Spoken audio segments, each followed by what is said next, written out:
So we'll have to see how, I'm not sure what's being proposed. So it's sort of a hypothetical. On your doubts about the, getting specifically into the substance here, reading through the bill though, I guess I'm confused because the bill specifically says that the Attorney General may withhold or redact portions related to child sexual abuse materials as defined in the law, anything jeopardizing federal investigations. It specifically says they can withhold anything containing personal identifiable information of victims' personal medical files. We know the survivors are comfortable with that.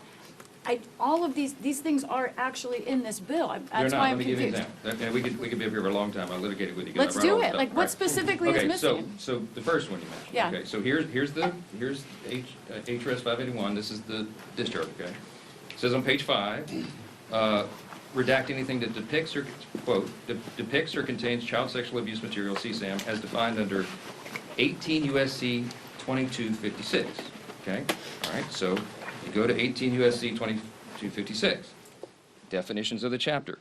Nowhere in this section, okay, go look it up, all right, does it contain the definition of child sexual abuse material. So I used to litigate federal cases, and I would challenge statutes in court, okay? The language is very important and very precise.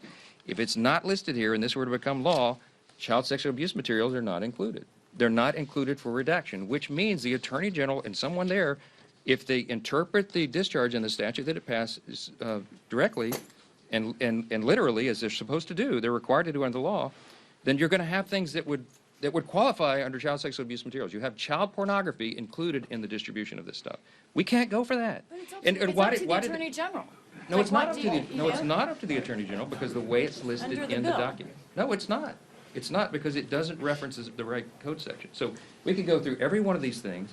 We have had a small army of lawyers going through it because I want to make sure that all of my concerns, because I read it the first time initially and I thought, whoa, this is way out of bounds. We have in fact, we'll put on the speaker.gov. I'll put it on the website here when we leave. You'll see the summary of the legal analysis, and it goes through point by point, and it points to the specific sections in the discharge. Guys, we're not making this up, and you can take it to your counsel at your outlet's offices and have them review it, and they'll tell you the same thing. This should have been done in a much more careful manner, and it was not. And I'm going to point out again, when the authors were asked to fix it, they said they weren't interested in doing that. Okay, why? Because this is a raw and obvious political exercise.